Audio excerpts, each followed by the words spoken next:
definitely. Yeah. Do you think? I suppose on the topic of rivalries, in terms of United Arsenal was, I suppose, the OG rivalry from the 90s and the early 2000s in terms of rows on the field and stuff like that. Do you think that bit of bite has gone out, whether it be the Manchester Derby, the Merseyside Derby, things like that? I think it has at the very highest level, because for them it's like business. Like you'll see, you might see Solskjaer, you might see Guardiola. They might make changes for a derby game because they've got another game in midweek.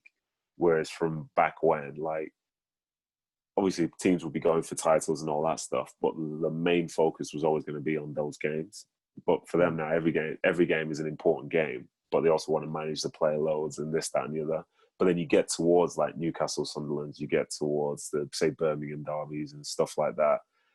And the bite's still there, because for them, that's when the fixtures are announced, those are their go-to fixtures. Like, don't get me wrong, for fans, you'll always, as a City fan, you'll always see when they play United. But for a City coach or player, they'll see when the game is, but they'll see how it also needs to be managed around the other stuff around it. Whereas in Sunderland, Newcastle, like, I guarantee you, if Sunderland finished second bottom and Newcastle bottom, but they won the derbies as well, even though they're disappointed to be relegated, they'll still have bragging rights and they'll talk about it because they finished above Newcastle. Yeah, that's just the, and it is what it is. Obviously, that's an extreme example, but that's it. Those games are everything. That means the most to the people in that area. And like I say, for the bigger teams now, or say cities and so on, it's part of a bigger process. But for the other teams, it's always the be-all and end-all. Definitely. And that being your second club, and then, of course, QPR after that. So that 2011-2012 season, it just seems like a pure roller coaster for you. You've given us the obviously training with the under-16s as a start to go and play in Champions League. And then you go to QPR, and then there's, of course, the day that I don't want to talk about, but for I suppose for quality of a podcast sake, we have to talk about it, don't we? The last game of the season. Yeah. So that was, for me personally, that was like one of the wildest days of my career, because of so many things that were going on in relation to how I'd been involved in the game. Like, the game itself was obviously a big game, but to be the guy who was at City for 15, 16 years previous, the guy who was at City 3 months previous, to now be playing my last game of the season at City, with them potentially going to send me down. And basically, I'd never played in the Championship before. And I thought, because one of the things with the Championship is that from when you go down there, it's very hard to get out. You need to be in the right team, or to be at the right age. Like, there were lots of players who were maybe the right age who were in the Championship anyway, make the step up to the Premier League individually. But once you get to a certain age, it's like, if you play for Newcastle and they go down, you'll probably come back up. Get what I mean? But if you're playing for like Huddersfield or something and you go down, like, you might be there now for the next 10 years. You just don't know how it goes. So I had that on the line, and it was tough, because from when I stepped into the stadium, that was my first time back there as well. So it still felt like home to me, even though now I was sitting in the away dressing room. And all the people who I saw on the way in, these are my friends. These are people I've seen for 5, 6, 7, 8 years. Yeah. That familiarity was there, but now I'm the enemy as such, and they're the enemy. So it was tough. Like, the only person I didn't really like in that whole stadium was probably the City manager, because he just didn't get along with me or whatever. But everyone else I was like cool with. And then they had an objective, we had an objective. And at the time, it didn't seem like the two could exist at the same time. You couldn't get both outcomes. So to go 1-0 down, and to basically we're getting relegated at half time to a team which might have dropped maybe 2 points in the whole season at home, you're thinking, God, this is going to be a tough task. To them being 2-1 up, and then being down to 10 men, but they're struggling. Like, the worst I probably saw City play that whole season was probably for like a 20, 30-minute spell in that second half, when they were just, like, speaking to Vincent and Jolien, they were just taking turns going forward and just taking shots from the edge of the box. Like, that's what it came down to. Like, the Premier League winners doing that. So it was mad. And then it goes 2-2, and we're panicking a little bit. Then 3-2 happens, and if you look, there's probably a half of our team who think we're relegated. And that lasted for about 10, 15 seconds, because then I looked up and saw our away fans, the QPR fans, they were celebrating. The City fans were celebrating. Our bench was celebrating. The City bench was celebrating. And it's the only time I've seen 50,000 people all celebrate at the same time, even though even though one team's winning or one team's losing. And then the relief was huge, because like the one scenario which I didn't think would happen has happened. And as I say, for me personally, to be a City fan, to get to see them up close, win the league, for me as a player, to see my team stay up and be a part of that, to have the season finished, to be back home in Manchester, like everything that could have gone right for me went right in that moment. Yeah. And it literally could have been the exact opposite, because I could have been walking off the field knowing that I might never go back to that stadium again. But then instead, like, we did it. I saw some of my closest friends in football win a league. And I saw some of my new friends and new teammates. You know, we stayed up and we achieved our objective. So it was a great day. And then obviously found out as well that United thought they'd won the league. And then ironically, they thought they'd won the league at my old club, Sunderland, who made them very, very, very aware of the fact that they didn't. So yeah, everything fell into place for me. Yeah. What's the ruling then? Of course, you were there for the first half of the season, but did you get a medal? No, I didn't get a medal. No, I wouldn't have received that. I wouldn't have accepted it anyway. I was like such a small part of that. At best, I'd be training with the team, but wasn't playing. Literally made one substitute appearance. But if you want to be technical, if I would have gone down, I would have been the first player to play for a league-winning team and be relegated in the same season. But thankfully, that question is never going to be asked. It's never going to be asked. Yeah, because I could have been in serious trouble. Yeah, there was something. Well, Richie Delac got a funny old one there a few years ago. Was it he got promoted and got a winner's medal with Leicester when they won the league? Yeah. Same year or something. Yeah. That's right. Yeah, that's right. Richie Delac. Yeah, but your experience with QPR, apart from that day, how did you find that as well? It's a different. So for me, coming from City to QPR was like two completely different worlds. Like when I was leaving City, they were in the process of making the new training ground.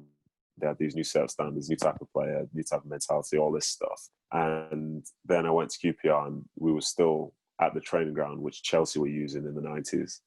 It was a training ground where on Wednesdays you couldn't go in because like Imperial College London would be using it for their sports programs and stuff. The stadium was small, the mentality was different, the player makeup was different. So whereas at City, it's like, get the ball down, let's all try and play. At QPR, it's like, listen, if we want to play, but gets us into trouble, let's not play. Like it was a complete shift in terms of mentality and team setup. So I was right at the start. And it took a little while to get adjusted to, because as I said, everything was essentially different. Even little things like, so in Manchester, if a journey's supposed to take 20 minutes, I'll leave with 25 minutes to go. But then in London, I got to a place where if a journey's going to take half an hour, you have to leave an hour in advance because there's every chance you're going to find traffic. Like it changes the way that you think about just everything. You just can't guarantee you'll get completely different. Like I think it was within the first 3 months of me being there was one point where I actually had to run to the game for the last mile because I'd been stuck in traffic for 45 minutes, not going anywhere. And I had to get to the stadium. So I literally just hopped out my car and ran. Literally ran to the stadium in my gear. So it was a very different club. They've got lots of good people in it. There's some people who I didn't necessarily like, just in different departments of the place. Yeah. But like the players overall, like I enjoyed being around them, and we always did our best. But for the majority of the time we were there, we became the underdogs. The only time we weren't was for the one season in the Championship when we got promoted through the playoffs. But aside from that, we were essentially the underdog, and you used to accept it. And I think going from being City, who were one of the favourites for every game they played in, to being the team now where you're almost the underdog for every game you take part in, it's different. But like I say, 230 odd games later, I can't really complain. Yeah. In terms of being main captain then as well, talk me through that whole process. So it was, had we just been relegated? I think we'd just been relegated, and the club was going to change direction a little bit. They were going to start going towards younger players and stuff like this. And they thought that I was going to be good in terms of the way that I can lead and try and help them change direction as a football club. and bring in those younger players and teach them about the game and, try and help with that transition. And I'd never been captain before, but I was basically the same as captain as I was when I wasn't captain, except the only difference is I officially had to go and speak. I was the official intermediary between, say, coaching staff and players, whereas before I was one of the leaders anyway. And I always remember, but I read Pele's autobiography, and he said he was never a captain. He said he doesn't need the armband to be a captain, and that always stuck with me. But then I was given the armband anyway, and I think from that point, I always just tried to help to develop the players who were there, and I felt I was honoured to be asked to be captain, and I think the players were happy that I was captain because they felt that first I could represent them, but then secondly they knew that they could come to me for anything, and they know that my interests are to make everything better by helping everybody. There's none of this, he's my favourite, or this, that, and the other. It's like, I'm the leader of this team. We are in this together. We will all get better together. We can do this. We shouldn't do that, and so on. And it was good. I enjoyed it. Talk to me about, it just popped into my head there. Going out drinking and stuff like that. As a professional footballer, what are the restrictions on that? Restrictions,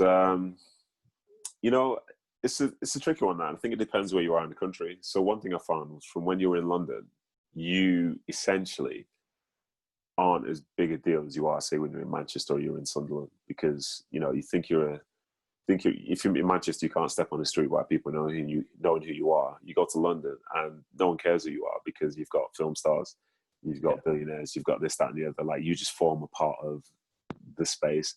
Whereas in these other places, you are basically taking up all the space. So you're not allowed to go out up, I think it's 48 hours before a game. People would tend to go out after a game on a Saturday, but then it would depend if you had training on the Sunday. There'd be lots of people where, you have rules and stuff, but some people would maybe bend them a little bit. But as long as you could turn up to training and train properly, no one would really know. But then, as I say, the other side of it is you go to Manchester and say, I remember when Ferguson was manager, he knew where everyone had been at all points because he knew every bouncer or every restaurant owner or every this, so he could police it more. But I think also as well, over time, I think players just started to just be more professional when it came to that, because they know that, like, you're always one mistake away from being completely replaced, and it's not within the culture anymore to just go out drinking all the time. Like, you will drink or you will do whatever, but if it goes against what the plan is for the training or for the team, ultimately you'd be like reprimanded and you could lose your place. Yeah, and like I know over here, like the main sport over here would be Gaelic football. Like, it's an amateur sport, but at the same time, it's, you look at some of the athletes, they look like professionals, train like professionals, and even in the terms of the drinking and stuff, they could go on drinking bans that could last 2 months, which is cold turkey. You're not to touch a drop for 2 months. It turns out, like, going out, would you get to go out on, like, within the season, like a big night out, like the whole team going a right tear, like? I think you can do, but again, it depends, because overall, especially in the Championship, you're playing 46 games a season minimum. That's excluding the cup games. So you're playing Saturday, Tuesday, and it's hard to find a spell where you can go and do something which would affect you for a few days. But the only time you sort of can do, there'll maybe a line and break for you over Christmas. So there's lots of, like, big Christmas parties that happen around the country. And then maybe if you get knocked out of the cup competition, there's usually 1 or 2 free weekends in January, February time as well. And I think that's when I'd probably say from December through to February, you might have a couple of weekends where you can just go and just do absolutely what you want. But then even still now, the culture is so different that some people want to do that. Other people just want to relax. So it's changed a lot from back in the day. Were there any players in terms of characters from the three clubs that you played with in England? Were there any fellas that stood out in terms of their character, whether it be on a night out or just a pure messer in the dressing room? In terms of messing in the dressing room, it was probably Ben Thatcher when I was at City. Like, he was wild in that time in the early 2000s. Like, the humor or the banter whatever was just so different. It's to the point where like you look back now and you're thinking, no way was that acceptable. Like no way on this earth.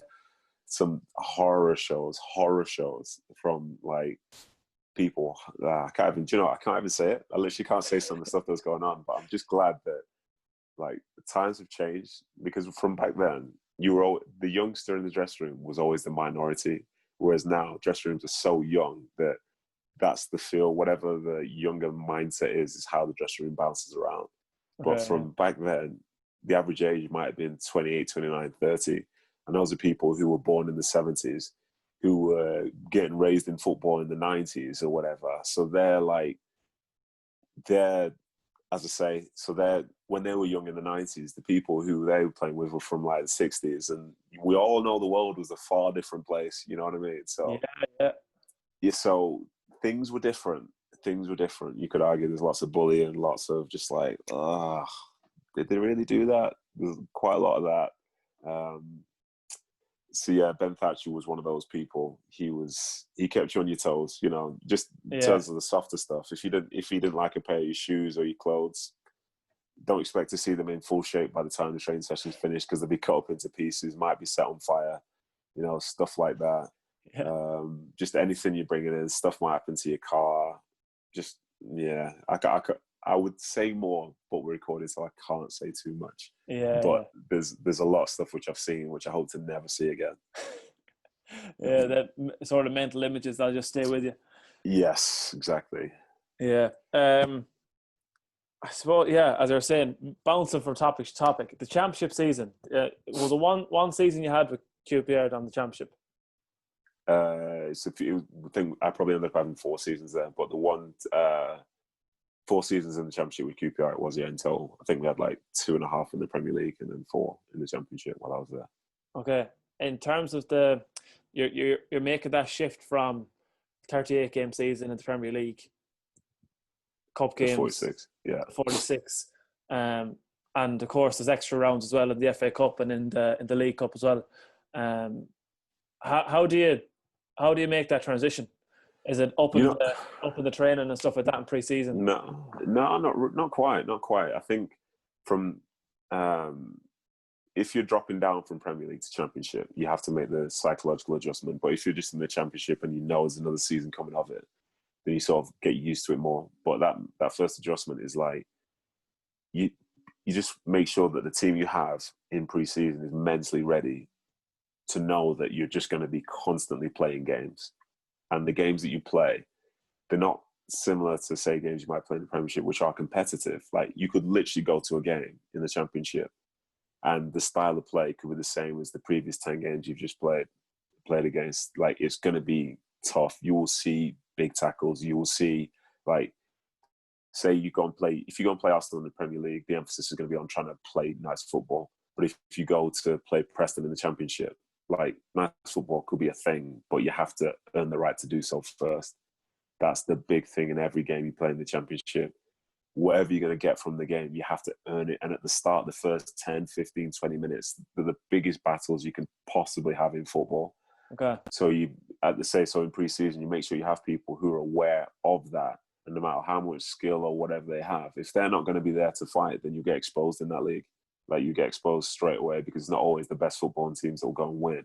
It's the best footballing teams that also have the biggest spine as well, because you have to be able to compete. Like, you're not going to go and play Millwall away and think you're just going to pass them to death, because they'll just put you under pressure and you have to be able to cope with that.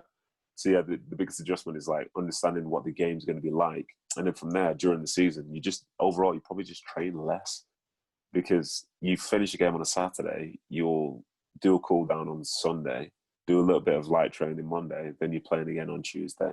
Whereas in the Premier League, it's like you play Saturday, you'll probably be off Sunday, and then you've got 5 days to build into the next game. Okay. Like, now it's just a case of physically, you just to make sure you're ready, and then they'll give you a few tactical things, but it's physically, let's go, let's do this. Finish the game, right, let's get ready for the next game straight away. Whereas in the Premiership, you can have a bit more downtime. Yeah. I'm just looking here on the phone. I have sent out like a question sticker on Instagram asking just, if people have any questions for you. And I think we've answered quite a few of them so far. But there's one here It asks, what's Joey Barton like?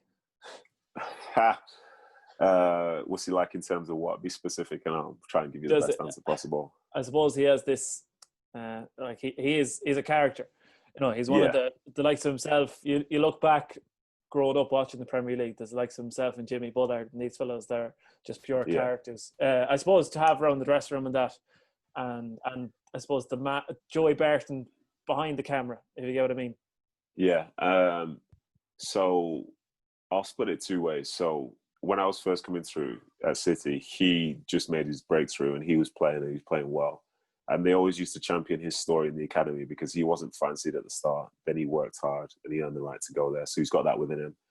And I think throughout his career, he's proven to be a good player. Like from playing with him in the team, he was always one of the better players within any team that I was involved in. Yeah, your screen's gone off there, Nedum. Yeah, sorry. Sorry. Someone was just trying to FaceTime me. Sorry. So with Joey, he's always been one of the better players in any team that he's been at. I think he talks a lot. Like talks an incredible game, which I kind of disagree with on a lot of levels overall. And in terms of him and his personality, for the years which I played with him, I probably overall didn't get along with him. Like he's not my favorite person at all. I've seen him do stuff and say stuff which I couldn't disagree with anymore. Like he doesn't in any way represent anything that I believe in the game or just in life. And at times we've had arguments, like even from when I was young, 18, 19, I've laid it out to him that I'm not involved in anything that he's involved in as well. So he is a character. I think he knows how to motivate certain players, but I think overall there are too many players where he just didn't understand and didn't give them a chance to like be themselves. Like I've seen him bully certain people, and he's helped certain people along the way to become better. But I don't think he had that sort of empathy or understanding of like how the way that he was wouldn't necessarily benefit everybody within a team. Yeah. And he's entitled to be however he's entitled to be, but nah. Yeah, like as I say, when I was a QPR with him, if he was playing, we'd do fine. But then I just didn't like the way that every week, every time he'd say something, it motivated the opposition more than it motivated his own teammates. Because then it just makes things harder for us. And he's outspoken. He's always got something to say. And, for me, I don't really care to listen. Just the next question here. You don't have to whittle this one down to one, but in terms of the most underrated player or players that you ever played with? Underrated. It's a good question. In terms of people who formed part of a successful team, I think that 2012 season, like everyone talks about company and stuff, but in that season, it was Lescott and company who were incredible together. So Jolie Lescott was probably a massive deal within that space there. Elsewhere, underrated. I think it's probably getting more ratings now, but I was always a big fan of Jordan Henderson from when I played with him at Sunderland. People were like, nah, he's not this, he's not that. And then someone said it when he was at Liverpool, he's not this, he's not that. But I think one thing which we always ignore in terms of the way we view football is that players that we don't like, there's always a reason why they're playing for their teams. And it's because the players and the coaches trust the player and they see the player more than anybody else. We see them once a week, but from Monday through Friday, they're doing a job, which means that they're selected for Saturday. You get what I mean? Yeah. And so if I ever look at something and question it, maybe they're having a bad game, they're having a bad whatever. But as spicy as this take may be, this season's about to finish and he has got a Premier League title as a Liverpool captain, but Steven Gerrard doesn't. Yeah. So Steven Gerrard is a better player, but you can't tell me that Jordan Henderson's no good because look what's happened with him in the team. Yeah, because it's an interesting outlook to have on it because as you're saying there, people will be like, how is he getting started? But he does that work. It's exactly. More than just the one game. Because, like, as a United fan, there's been plenty of players where you're like, there was times where it could be, how in the name of God is he starting? How in the name of God is Phil Jones starting or something like that? But then, of course, he's obviously putting the work in. Yeah, for sure. What I would say is, like, for those players who you don't like, just know that you would rather have them there because at the bare minimum, they're going to put the effort in. like the bare minimum, because there's some players who I've seen in the past who have like highlight reels and this, that, and the other, and they look great, but they cost the team. You won't see it through the naked eye as such if you're just watching from the outside. But decisions that they make things harder for the team overall. And you'd rather have a team of people on the field who are going to be a 6 out of 10 than somebody on the field who could be an 8 one week or a 4 the next, because the 6 is going to get more results. And it looks boring, but I guarantee you'll overall you'll get a better set of results that way. Spot on. One of the last questions here now, trying to phrase it right, I suppose. If there was any players that never realised their potential and lived up to that, and just before you answer that, I have I suppose an add-on to that question. Adel Tarab, of course, you play with him at QPR. Should he have been world class? Yeah, without question, Adel Tarab should have been world class. Like on a day-to-day basis in training, if he was on it, by far the best player. But the downside and the thing which you notice within the question, within what I said, is that if he was on it, that why would a player like that not be on it? Why would a player like that not work hard at the craft? Why would they not work hard on their body? Why would they not do this, not do that? And in fairness to him, I think since he's left QPR and left Fulham or wherever he went, the last couple of years at Benfica, I think he's earned a new contract through working hard and working on his craft. But for me, it's like 5, 6, 7 years too late, because if he was there at QPR doing just that, he'd probably be one of the best players QPR have ever had. And I think he would have probably moved on from QPR to a bigger club in the Premier League, because he, technically speaking, from a purely technique standpoint, he's almost as good as anybody I've played with. That's from City to wherever. Yeah. But in terms of mentality, at his worst, he was as bad as anyone that I've played with in certain times. Like sometimes he'd be up for it and whatever, but overall, no. And he's the example of that player who could be an 8 out of 10, but then 1 week he's a 4. And he can get away with it in the Championship because the quality is a bit different. And if you express yourself and bring something that's a bit different, like, you know, you can really thrive in it. But then it's no surprise then that in the Premier League overall, he didn't do well when he had that mentality, because you're playing against better players, more structured teams. And if you want to find success, you have to do it properly. So yeah, he had all the potential in the world when he was younger. And he's a very good player now. He's playing for Benfica. It's not like he's struggling. But I think he let himself down because he got distracted by things which really didn't need to get distracted by. Because I always say now, to anyone who I play with, if you're an attacker and you think you're a good player, but you're not working hard, all I'll say to you is that when I was at City, the hardest working people were people like David Silva's, Edin Dzeko's, Carlos Tevez' Sergio Aguero's. And if they're working hard and they've got more ability than you, then who are you to not work hard at all? Yeah. It's an interesting way of looking at it. I suppose you have that, being a professional, you have, even when you're saying with Jordan Henderson as well, you've got that outlook on things that a fan wouldn't. And that's sure. Another example of that. You can see the work that's behind the scenes and stuff like that. 100%. Like don't get me wrong, fans, it's difficult for fans to really know what's going on when you only see people for 90 minutes a week. Yeah. But like I say, there's a lot of stuff that's going on, and we know as players who we'd rather play with, and sometimes it's not necessarily because someone could score 2. Maybe it's the fact that you don't want to play with them, or say like they're not playing because they could cost you 2 goals as well. And in this game where you're like in the Premier League and you're an underdog, you can't give the opposition anything. Yeah. If you're playing it for one of the top sides, yeah, you can have a bit of a luxury, but down at the bottom, you have one passenger, and I guarantee you'll be relegated before the season's like halfway through. Yeah. Just again on the same question, is there anybody else that you reckon should have reached greater heights? So I think he did very well to a certain point, but through just being unfancied and being slept on, I'd probably say Stephen Ireland. Like, he was very, very good when I was in the academy with him. Then he broke through and he did really well. And then things just seemed to just plateau. So I think after he went to Aston Villa, but he was sneaky good. Like, he was sneaky fast, sneaky strong, like real nice on the ball, all that stuff. Really understood the game, but I don't know, mate. There was just something that unfortunately just didn't work out for him. But like when I see certain players sometimes who are playing and they're getting raved about and they're doing this and doing that, it's like, well, I saw this like 10, 15 years ago. And it's a shame that he wasn't able to continue like growing as a player, because like he had everything that that could have really taken him there.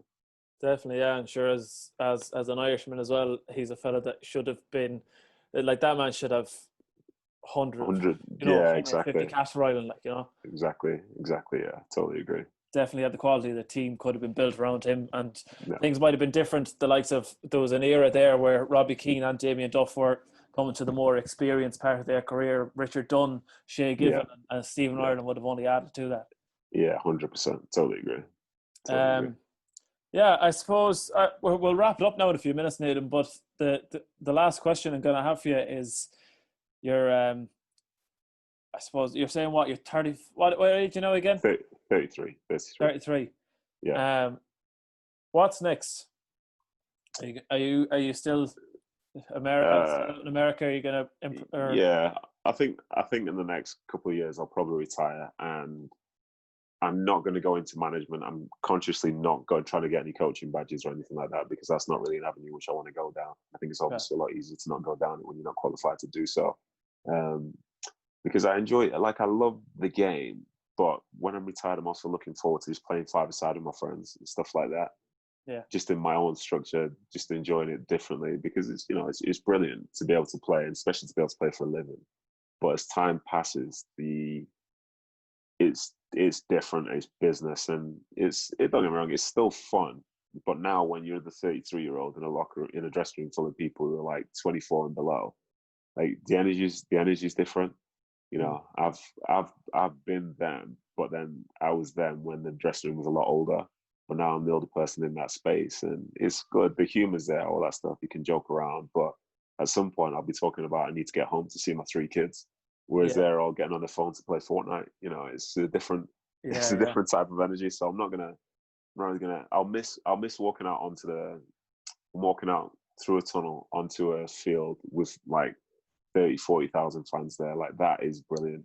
But the game itself, certain bits I won't really miss. And I'll try and maybe do certain things with media, or just try and do some like volunteer work, do some charity work and stuff like that. But I'm just hoping that, for me, the next stage of my life is going to be about being with my family, helping my kids grow, and just trying to make a difference overall in things which aren't necessarily football related. Brilliant, yeah. Nedum, thanks a million for joining me on the podcast. I've really enjoyed it now myself. No worries at all, man. Thanks for reaching out. Great to have you on. We'll have this up on Friday. Today's Sunday. Yeah, it'll be up this Friday, episode 19. So I'll share it to you on